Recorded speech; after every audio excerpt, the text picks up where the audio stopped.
Ladies and gentlemen, boys and girls, children of all ages, what is up? The King of Lightning is here today, bringing you guys and gals Hunter x Hunter, Hunter x Hunter, Hunter, Hunter, chapter 350 review.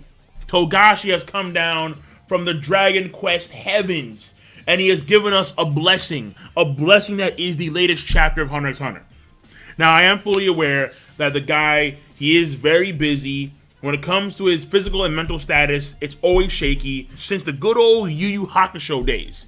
Given the stress that drawing manga on a weekly basis gives him, we can assume that this particular bracket of time in the myriad of hiatuses will be about, let's say, give or take 2 months.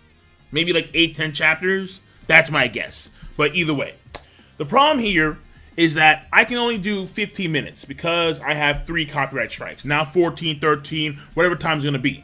So understand that this chapter review should be like 45 minutes.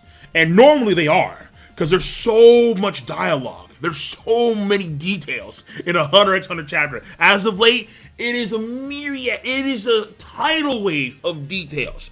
Every chapter, huge dialogue. It's like 10 One Piece chapters, 100 Bleach chapters. It's insane. However, because of my time limit, I'm going to dive right into it now. So in this chapter, broad brushes here. Broad brushes. We have Kurapika.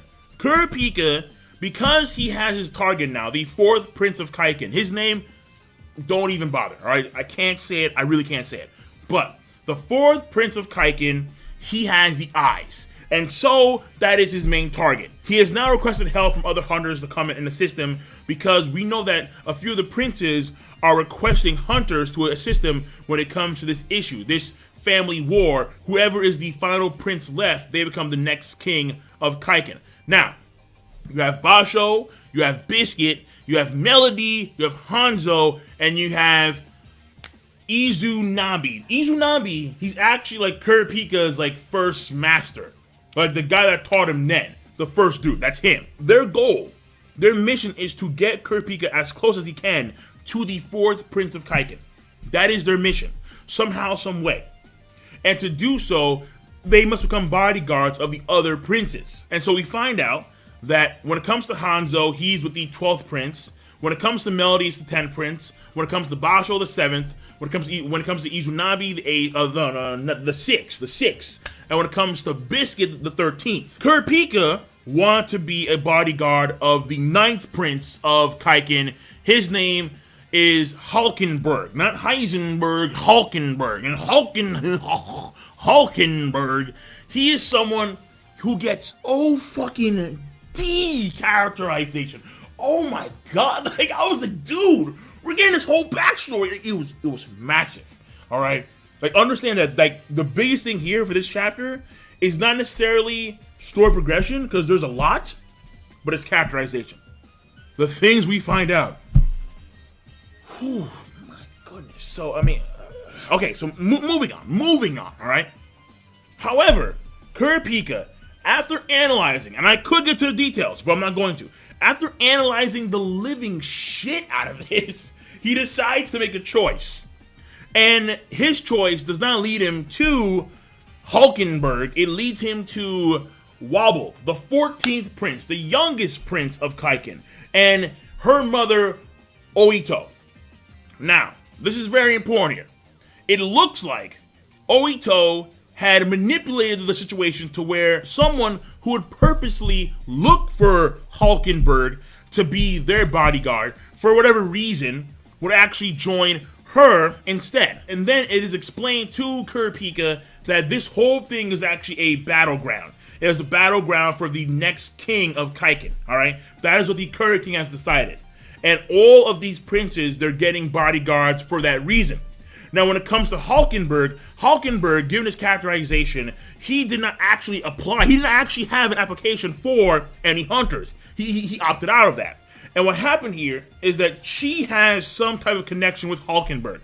It's not fully, it is explained, but I'm not too sure if it's right.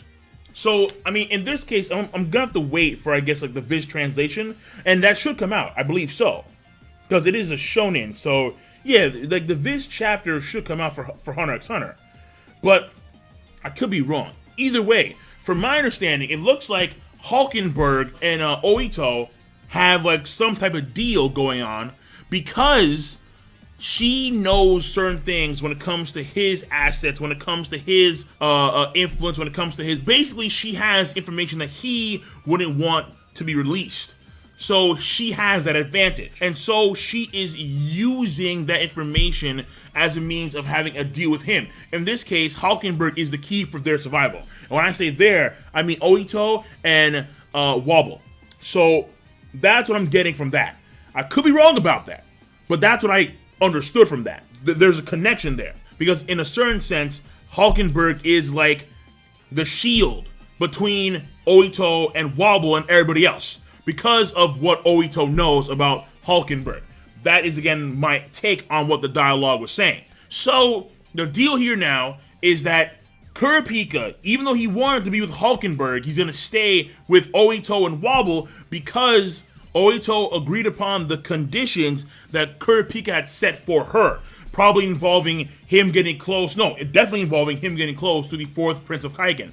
And it is explained then that when it comes to the system, not between the princes, but between the queens, but between the mothers of the princes, it looks like there is some type of strict, rigid system between the queens. And so she has to like work her way around it in order to make sure that Kurapika can actually get close to the 4th Prince of Kakin. Again, there are greater details here, but my god, that will take some time. So the last leg of the story progression is basically, you have again the reveal to Kurapika by Oito that this is a battleground, that the princes are going to engage in warfare, basically, and the last prince alive will become the next king. You have the superior princes, so I guess like the older princes, the ones that actually have more, I guess, influence. They have more resources at their disposal. They are stoked for this. They can't wait for this. And when it comes to her position, she wants to, of course, escape because her daughter is again, a little girl, a little baby girl, and a little baby girl should not be involved in any way, shape, or form in a family blood war. So she wants to escape. And of course, Kurapika, after laying out his ground rules, he has agreed to become a bodyguard of the 14th Prince of Kakin. Moving on to characterization. Hulkenberg, when he was younger, he was very intelligent, he skipped grades, but he never got along well with his family. Even the king, the only person that he got well with was the 4th Prince. The 4th Prince was the only person that acknowledged Hulkenberg, the only person that actually showed respect to Hulkenberg. So Hulkenberg, among all the princes, would probably be the best prince to get in close contact with the 4th Prince. All right, that's very important to know. It is also revealed that currently Hulkenberg has a lot of influence when it comes to his standing among the people of Kakin. And on top of that, Hulkenberg is someone that is very hard to deal with when it comes to friends, foe, family, whatever. Doesn't matter. So I will leave it at that when it comes to Hulkenberg. Moving on from Hulkenberg, we have Oito. And Oito, basically, she grew up poor. When the king of Kakin saw her, he was captivated by her beauty, and then he got her pregnant, and then lo and behold, out comes the 14th Prince of Kakin. But basically, when it comes to her upbringing, because she was so poor, she of course wanted to live a life of luxury and excess. But once she gave birth to the 14th Prince of Kakin, she never thought that her life, her child's life, would be at risk for the sake of the country of Kakin. And in this succession war, because again, her child is only a few years, it's a little baby. So obviously, this of course mortifies her. Biscuit has some with the whole Killua thing, how like you have to wooze her in order to make sure that Biscuit is 100% on your side. Because if she muscles up, you're gonna have a lot of problems for sure. And I guess one last thing for characterization would be characterization for all the princes, with the exception of the younger ones. So I guess the 14th, 13th, and 12th. The current king of Kakin, he taught all the princes this particular notion, and I quote, "A child that believes, that does not doubt at all that they will be king, that is what it means to be prince." And this notion is what clearly drives the bloodshed. what clearly drives the animosity between the princes. Because it's not like if you're the firstborn prince, you're going to be king. No. Any prince can be king. Simply by being a prince, that you must believe 100% that you will become king. So even though you have princes of various ages, between the first one and the 14th one, it doesn't matter. It is the winner. It is the one that ultimately truly believes the most that they should be king.